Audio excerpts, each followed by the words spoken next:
Welcome to Rocket Robot on Wheels, an N64 classic that I think is super underrated. People just do not talk about this game often enough. They talk about Banjo-Kazooie, Banjo-Tooie, sometimes they even talk about Space Station Silicon Valley. But they do not hardly talk about Rocket Robot on Wheels often enough, I think. Oh my god, even the demo screen for this game is badass. This was probably the second game I ever got for my actual N64 that's now sitting in my room someplace collecting dust, but yes, I am doing this playthrough on emulator because that's how we do it these days. Just relax. This is a game developed by Sucker Punch, who you may know for Sly Cooper. The Sly Cooper games, a platformer series featuring a master thief, master spy kind of raccoon dude. Funny enough, in this game, the raccoon is the antagonist. Antigone. That's the name of the Greek play. Now, from here, one person can run the whole place, even one robot, eh? What the hell? Are you Canadian? Why'd you say A? I'm going to the party. Keep an eye on the tokens. It better not be a Diddy party. Okay, no. Topical joke. The machines are perfectly in balance. Beautiful. Yeah, right. So, welcome to an amusement park in space. I like how the human character's face is like totally in the shadows. And I love this era of N64 games where it was just very kind of whimsical and like an amusement park in space was just like a really typical kind of setting for this kind of game. Like this, Space Station Silicon Valley, Starshot Space Circus Fever, even like the Daffy Duck game, kind of to an extent, Duck Dodgers. But yeah, you can tell that these people also made Sly Cooper. Yeah, so developed by Sucker Punch, published by Ubisoft, and the havoc is already being wreaked. No, not the comically large hammer and a bunch of letters saying KO. Be good, he says. Oh, it'll be good, all right. Wahahaha. This is like Rocky and Bullwinkle ass villain. It's so corny, man. But like corny in the best way, not corny in a corny way. Like corny in like a Genshin Impact waifu capitalism. That phrase waifu capitalism is just so funny to me. I came up with it today, and I'm really proud of it. Welcome to the, well, this is not really the hub. This is more just kind of the entrance to the hub. But it's one of my favorite spots in the game because you can you found a ticket. Jojo scattered IVs all over the place. Collect as many as you can so you can reactivate everything in the park. Now roll forward and use this ticket to trigger the ticket switch. I love that you can look up and sort of like be like, I'm in outer space. It reminds me of like, this era. It makes me nostalgic for this era. Like the era of 321 Penguins. I don't know if that makes sense. If you don't know what 321 Penguins is, shame on you. Like the era of Animusic, except this was like a good decade before Animusic. Also, this and Space Station Silicon Valley have genuine jazz soundtracks. Like, suck it, Cuphead. Like, if you want like a genuine jazz soundtrack, not that there's anything wrong with Cuphead, I just think that some of these games are like way too popular. Honestly, I really honestly think that more people should be playing games made before 2001. 2001 specifically.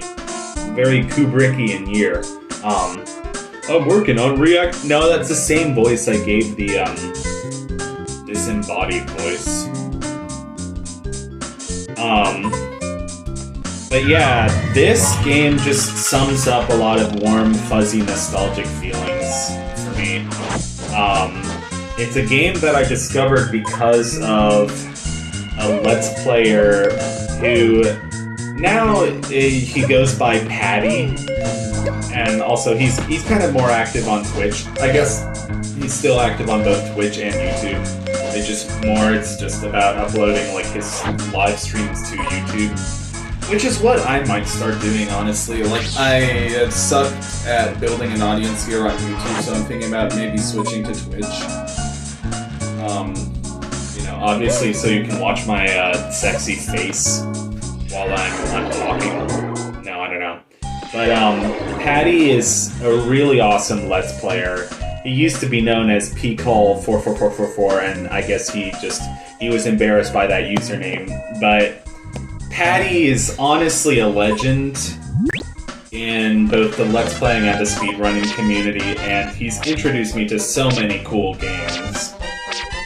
Including this game, Zombies Ate My Neighbors for the Super Nintendo, frickin' Goosebumps Attack of the Mutant for PC. If you can't already tell, this is a 3D platformer. This is a collectathon, and I think it deserves as much love as like these other classical collectathon genre games, which is a genre that's kind of dying. We got Yooka-Laylee, but like Yooka-Laylee is not. It's a bit bland. It's a bit like, I don't know. It just feels like kind of a bland game. It doesn't really have the same magic as like Banjo-Kazooie, Banjo-Tooie, Mario 64, DK64. In fact, there's a lot. This game... Oh, I need water. This game has some things more in common with Tooie or DK64 than it does with like Mario 64 or Banjo-Kazooie. Thankfully, like, it's not as, like, huge and bloated and, like, long as Tooie or DK64. Which I am doing. I'm still doing my playthrough of DK64. It's going okay. I'm at about 90 bananas. Oh, I love this. It has the water music, which is... You would think it's inspired by Banjo-Kazooie, but this game came out a year before Banjo-Kazooie, which is fascinating to me. People always talk about, like, oh, Super Mario 64 was the first ever 3D platformer, and Banjo-Kazooie was, like, the second one. I guess there was a lot of, the PS1 had a bunch. The PS1 had Crash Bandicoot, which is different because those are, what would you call it? Running games, linear games, games where you're constantly running. It's just kind of a different genre. Run and gun, no. There's no gun. Why did I say run and gun? I don't know. It had like Spyro. This game, I'd say, does some things as good and or better than Banjo-Kazooie, despite like coming out a year before Banjo-Kazooie. Like the tokens being permanent instead of... Well, there's pros and cons to the collectibles being permanent. The pro is... like, you don't have to start from 0 notes and get all 100 every time you restart the world, which I think is one of Banjo-Kazooie's biggest flaws. On the other hand, what happens if you're missing one, and you have to search the entire level because you don't know where the one final piece is? Which has happened to me multiple times while playing this game. And, So every world has, what is it, like 15 tickets? I forgot how many tickets. It's like 200 tokens, 7 machine parts, an unlockable vehicle. Also, this level is called Clowny Island. It's like a takeoff on Coney Island. It's pretty amazing. I love the aesthetic of this first level so much. It's probably my favorite level in the game. Even though, you know, the other levels are all great. Oh, the controls of this vehicle are so bad, but we'll get to that more in the second episode. I have a huge backlog of videos that I've recorded of really random games. I don't know why. I think I was looking for an excuse to play a wide variety of games that I hadn't played in a while, which was honestly really fun. Like this game. And I was looking for an excuse to play some games that had been sitting on my computer and not getting much love. I was like, well, I'll start recording them and like I'll commentate them later. And that's why I started playing Weird and Unfortunate Things Are Happening, which I do not regret. I'm really enjoying that game so far. It's been hard to motivate myself to actually commentate the footage that I've recorded, because I really enjoy playing that game just on my own without having to do it for a Let's Play. But I basically committed to doing it as a Let's Play when I uploaded Part 1. Oh boy, we got Chucksters in this level. It's like Monty Mole, except if he was a Chuckster. Okay, so what we're doing right now is we're looking for the 4 screws so we can power up this Galaxy 2000. Like I mentioned, I love the aesthetics of this level. I love the super retro, like, spacey kind of retro amusement park. You got like the night sky is really beautiful. You can look at the night sky. The sky is like my favorite color of sky. It's got like that purple kind of like between evening and night. And like especially when you're looking up or you're riding the roller coaster, you can look up at the stars, which is really beautiful. The level is surrounded by like all this ocean. And I was in the middle of pointing out that the when you go into the ocean, when you go into the water, the music changes to like a soft, like strings and harp version of the music, which is something they did in Banjo-Kazooie. We got like the protons, which are basically like the honeycombs from Banjo-Kazooie, their health extensions. I'm gonna be basically comparing this game to Banjo-Kazooie the entire time. You also got Rayman 2. I'm pretty sure that's from the same year as this game. That's an odd game. At least it was at the time. Like, at the time, I think it was more typical for 3D platformers to be collectathons, like Mario and Banjo. I forgot what genre Spyro even is, because, like, I'm sort of familiar with Spyro 2, but I've never actually played it, so I don't know if you would call that a collectathon or not.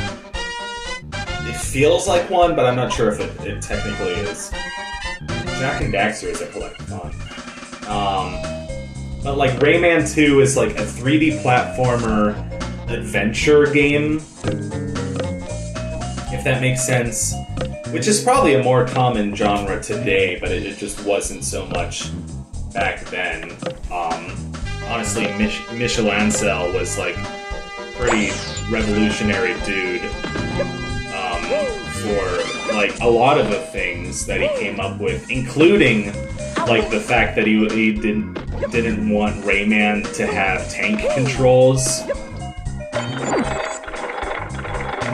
Oh, and that reminds me of Rascal. Was Rascal a collectathon? I don't think so. 40 Winks was a collectathon, which is that super odd game that I kind of love. I kind of love that game, which ended up being a PS1 exclusive, but they made it for both N64 and PS1. I love this roller coaster ride, especially because you can just sort of relax and enjoy the roller coaster that you created, and you can just look at the sky. You can look at the level going by. It's just really relaxing. So riding the roller coaster once gives you a ticket, and then you have to ride it again. You have to ride it and collect all the tokens. You have to ride it and hit all the targets. I didn't successfully hit all the targets in this video. I think I will in the next one. So, I've recorded the first 2 parts of this playthrough.